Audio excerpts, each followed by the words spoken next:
တင်တည်ရပါလိမ့်မယ်ဒီအချက်ကိုတင်အမြဲတမ်းတည်ထားပြီးသားပါဒါပေမဲ့တင်ဟာနိုးကြနေတဲ့အချိန်တိုင်းမှာဒီအမှန်တရားကိုအမြင့်သိချင်အောင်စောင်းနေအချိန်ဖြုံးနေတယ်ဗုဒ္ဓမြတ်စွာဘုရားဟောကြားခဲ့မှုတဲ့ပုံမြင်တစ်ပုဒ်တည်းရှိပါတယ်အဲ့ဒီပုံမြင်လေးကဒီအမှန်တရားကိုအသိဉာဏ်ရှိဘလို့တုံ့ပြန်ရမလဲဆိုတာကိုဖော်ပြပေးနေပါတယ်ပြီးတော့အဲ့ဒီပုံမြင်ကိုတင်ကြားလိုက်တဲ့အခါဘယ်အရာမှအရှင်းလို့ဖြစ်နေတော့မှမဟုတ်ပါဘူးလူတယောက်တောထဲမှာတယောက်ထဲလမ်းလျှောက်နေတော့သူနောက်ကနေမြေကြီးတုံဟီးသွားစေလောက်တဲ့ကြားတကောင်ရဲ့ဟိန်းနှန်းကိုကြားလိုက်တယ်သူထပ်ပြေးပါတော့တယ်သူ့ဘဝမှာတခါမှမပြေးဘူးလောက်အောင်ကိုအပြင်းထန်ပြေးခဲ့တယ်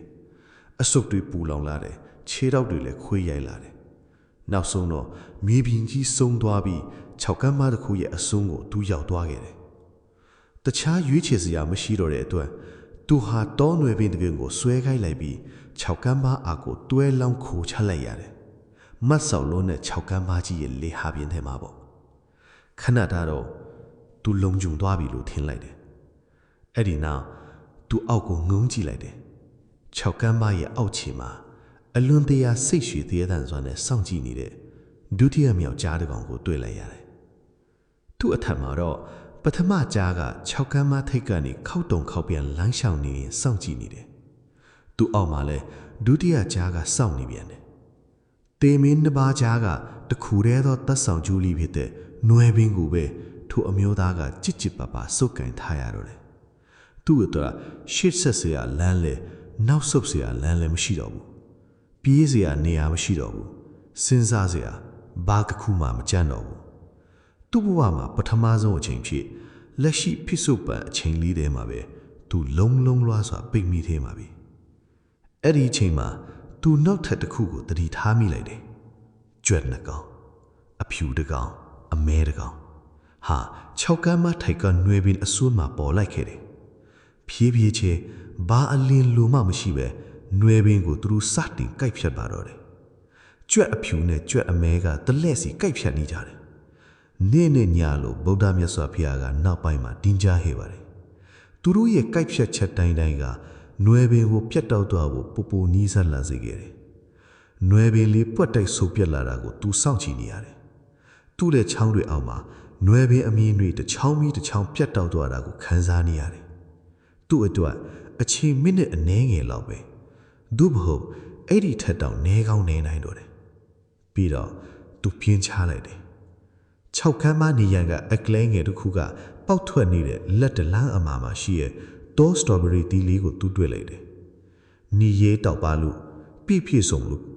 ရှင်းတန်နေလို့ပါသူလက်လန်းပြီးအဲ့ဒီအသီးလေးကိုခူးလိုက်တယ်ပြီးတော့ပါစက်ထဲထည့်လိုက်တယ်အဲ့ဒီအခိုက်ခဲမှာပဲအထက်မှာကြားတကောင်အောက်မှာကြားတကောင်ပြီးတော့သူ့အသက်ကိုကယ်ထားနေတဲ့တခုတည်းသောအရောက်ရဲ့နောက်ဆုံးအမြင်လေးတွေကိုကိုက်ဖြတ်နေတဲ့ကြွက်နှစ်ကောင်ရှိနေကြတယ်မှာပဲအဲ့ဒီစတော်ဘယ်ရီတီးလေးရဲ့အရာသာကို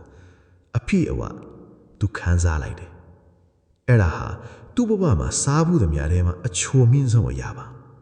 စတော်ဘယ်ရီတီးကထူးခြားလို့မဟုတ်ပါဘူးသူ့ရဲ့စိတ်ကအဲ့ဒီအခိုက်ခံမှာလုံးလွှားစွာအပြည့်အဝဘာအကန့်အသတ်မှမရှိပဲတည်ရှိနေခဲ့လို့ပါအတိတ်ကနောင်တတွေမရှိဘူးအနာဂတ်အတွက်6ရွတ်နိုင်မှုလည်းမရှိဘူးဒီတစ်ခုတည်းပါ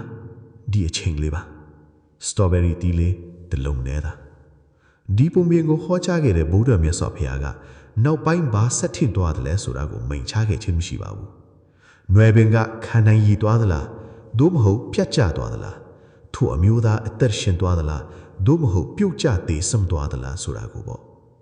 အဲ့ဒီလိုတိတ်ဆိတ်သွားတာကတိုက်ဆိုင်မှုတစ်ခုမဟုတ်ပါဘူးဘာဖြစ်လို့လဲဆိုတော့ဒီပုံပြင်ကကြားရည်အကြောင်းကိုပြောချင်တာမဟုတ်လို့ပါ6ခမ်းမအကြောင်းကိုလည်းပြောချင်တာမဟုတ်ပါဘူးအမှန်တရားကိုငင်းဆန်တိုက်ခိုက်နေတာတွေရပ်တန့်ပြီးကိုရုပ်နေတဲ့နေရာမှာပဲကိုအပြည့်အဝရှိနေခွင့်ပြုလိုက်မယ်အကြောင်းကိုဆိုလိုချင်တာပါကြားတွေကအမြဲတမ်းအဲ့ဒီမှာရှိခဲ့ကြတာပါသူမမြင်ခင်ကလည်းသူမိတ်သွားတဲ့အချိန်မှလဲပေါ့သူတို့ကအမြဲတမ်းရှိအောင်ပါမေးစရာရှိတာတခုတည်းသောမေးခွန်းကအခွင့်အရေးရှိသေးတယ်ဆိုရင်စတော်ဘယ်ရီတီးကိုမီးစမ်းကြည့်ပါလားဆိုတာပါပဲ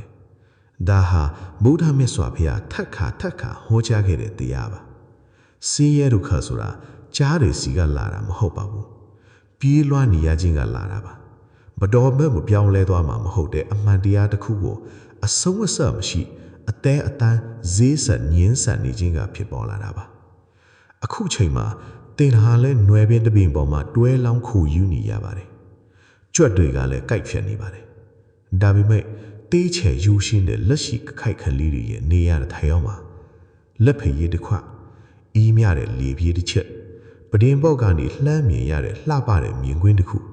စတော်ဘယ်ရီတီးလီတစ်ခုကတင့်ကိုစောင့်ကြိုနေပါတယ်ကြံနေခဲ့တဲ့တစ်ခုတည်းသောမိခွန်းကအဲ့ဒီအရာသာကိုခန်းစားနိုင်မှုအတွက်